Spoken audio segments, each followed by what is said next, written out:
Hey everyone, it's me, Christina, and Jasmine. I don't know, you can probably see her paw over there. Uh. Anyways, hello everybody. I did a video where I talked with you guys and cut up my tabs and stuck them in here. Oh, you decided you wanted that space for your head? Okay. And I was doing my Bible study today. By the way, if you want to know like what highlighters I'm using to make it look like this bright and happy, they're not highlighters at all. They're these Ohuhu dual tip marker pens.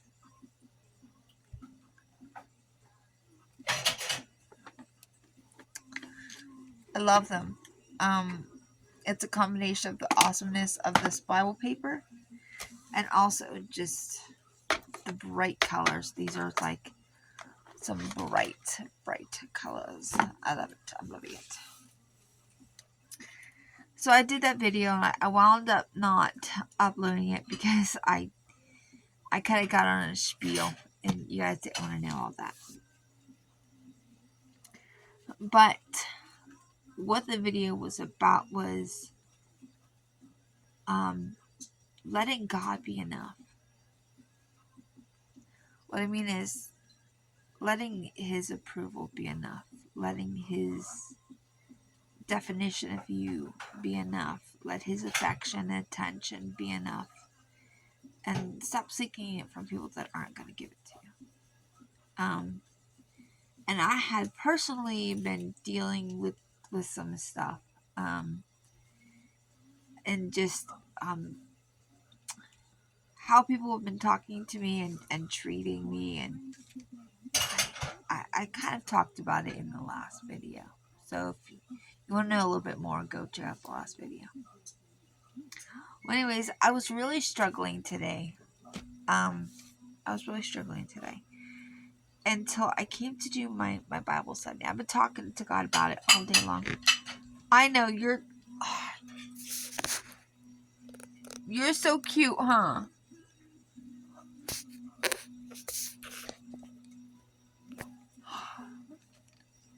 She's gotta be in the mix. Rub the. If you want me to rub the belly, no. Then why are you, girlfriend? Don't be crinkling my Bible pages now. Just because you're cute don't mean you can get away with everything. Anyways, now where was I at? You made me forget what I was saying, Jasmine.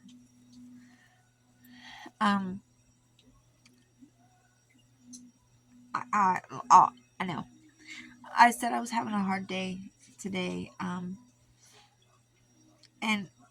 I've just been speaking to God all day about it, and He's just helped me to understand, like, there's nothing you can do to change the way they see you. They're gonna see the way they want to see you. There's nothing that you can do better. There's nothing that you can do. There's nothing you can do. And Jasmine, I need to read that scripture, girlfriend. Oh, you gonna move? No, you're not gonna move. Okay, you're not gonna move. Okay. I'm sorry. I'm extremely distracted at the moment with my little cutie pie. Anyways, I'm reading 1Jhon, and I've loved it so far. And I got to. Let me just move my girlfriend. Let me move my Bible over a little bit. I just need to see, mommy. I just need to read that green part right there. I just need to read it. Okay. Oh, did you decide you're gonna go? Okay, if you scratch my Bible, thank you. Why? There we go. I was reading in here, and it says, I'm in 1 John chapter 4, verse 4. Yeah. You are from God, little children. You have conquered them because the one who is in you is greater than the one who is in the world. And then I read this here and it just wrecked me. And it says, let me hold it up so you can see it. They are from the world. Therefore, what they say is from the world. I was like, it's that simple. It's that simple. They are from the world. Therefore, how they're going to speak and how they're going to act is a representative of the kingdom they come from. So how can I expect them to act like Jesus would want them to act when that's not the rule they're living by? That's not the kingdom they're living in. That's not their standard. That's my standard. And I can't expect them. I mean, I can expect them to be a decent human being, which they are. But I cannot expect them to love like Jesus because they don't know Jesus. They don't know Jesus. And I've talked about this extensively in the other video about how I will never lower my character to match somebody else's disrespect. And that's because, having a godly character is important to me. It's not important to them, but it is important to me. And realizing that I need to align myself with the word and not with their opinion or their word. I need to not, how do I say this? I need to learn to give their words and actions that are not kind. I need to learn to give them the value so that it doesn't bother me anymore. I also need to change my expectations. It's hard because these are people I love. But I need to change my expectations. I can't expect them to care for me the way I care for them. I can't expect them. Especially when they don't see or understand how or why they did wrong.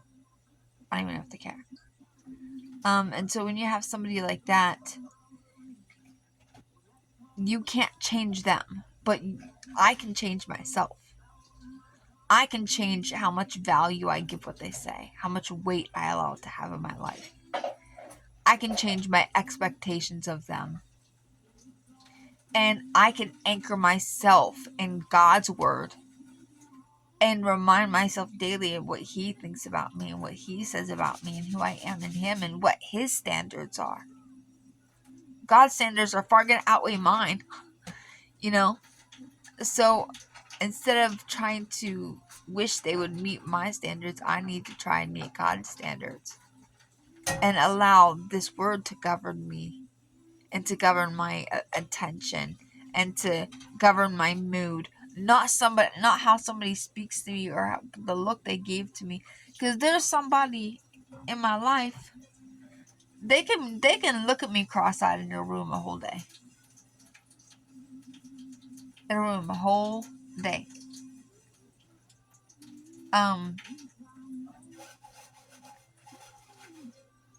That's a deep one. I could go deep on that one, but I'm not going to go down the bunny trail with you guys. I'm not on here saying that, my family's a piece of crap. They're not. They've been there for me. You know.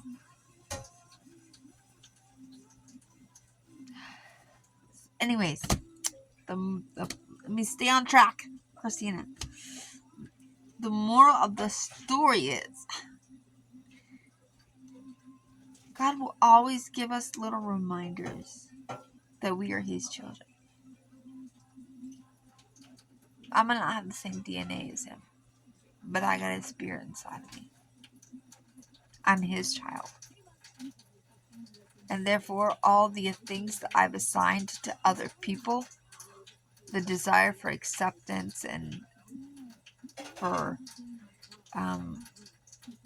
accolades, the desire to be noticed or heard, all of those desires, if I put them all on Jesus, I'm not going to feel neglected or let down if Jesus is my source for all those things. So when it does happen in a positive way, it's like, oh, a cherry on top, that's good. But when it doesn't happen, that's fine because I didn't expect it to. I didn't expect it to. God is so good. He is so, so good.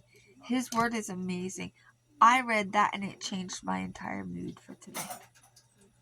It changed my entire mood. Christina, what do you expect them to act like?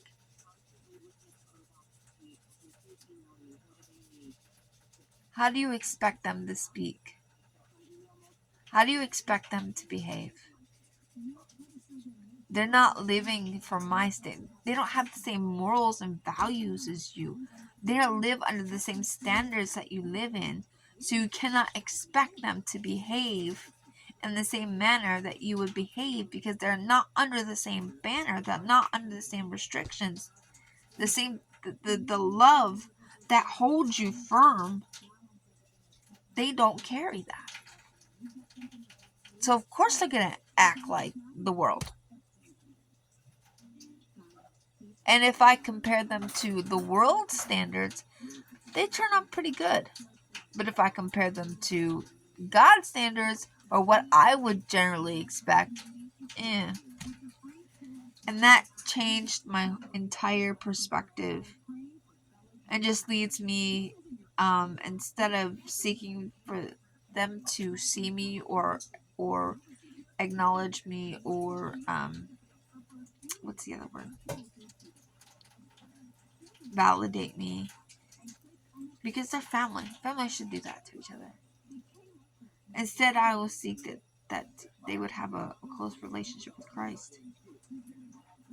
That God would heal whatever it is inside of them that makes them act like that. That I would just continuously pour out love because it is love that covers a multitude of sins. I will do my part even if they don't do theirs. I will. Because end goal for me is they end up in heaven with me. That's end goal for me. And just really asking God for his patience and his love and his mercy for me towards them.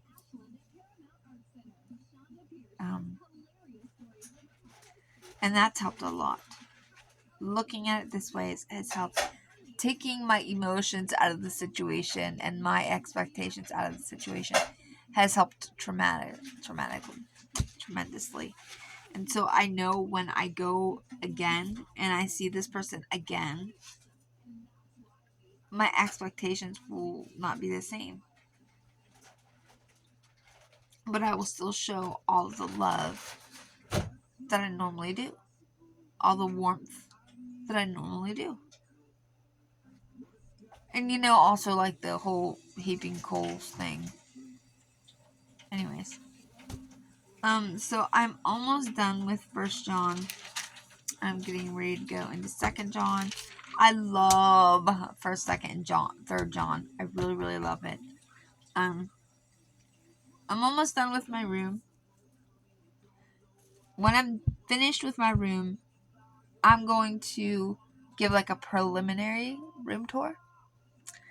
And then, because I'm going to, I've tossed the idea back and forth of either painting a mural or filling the wall full of cool picture frames with my art in it. One or the other. One or the other is going to happen. I'm thinking I'm going to be daring and paint a mural. And once it's going to be like a whole project over there. So once I do that, I'll do like the full, room tour. But we're still a work in progress. But I'm going to finish my study. Like, I literally started I started here. I read this little bit and this little bit, and I was like, oh wow. I need to make a video. I need to make a video in case somebody else is struggling with the same thing. Change your expectations. Realize if they're a Christian and they're doing these things, then they need some work on themselves, and pray for them. If they're not a Christian, well, of course they're not going to have the same standards of you. Of course they're not going to treat you with the same care that you might treat them. Because they're in the world, they're going to behave like the world, they're going to speak like the world. We cannot expect anything else. And learning to get from God everything that we need, and trusting that He will provide whatever it is that we need, and getting our identity from Him. Getting our authority and getting all of that from Him. Letting His words speak over us. And hold firm to this is our standard of living. Even if the rest of the world is living up to their standard, this is my standard. You might not look at my standard and think that, oh, she's this great humanitarian, or she's this great supplier. What's the word?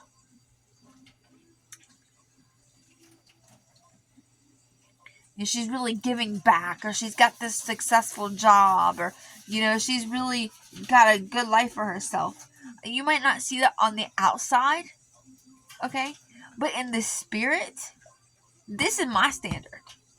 In the spirit, I'm a totally different person than I am on the outside. In the spirit, I might not be able to do much with my flesh, but with my spirit, I will war for my people. I will cry and I will fight over the people I love. I go to war for the people I care for. In the spirit, I slay dragons. So it might not look like I do much. It might seem like my life is boring and has no worth to them.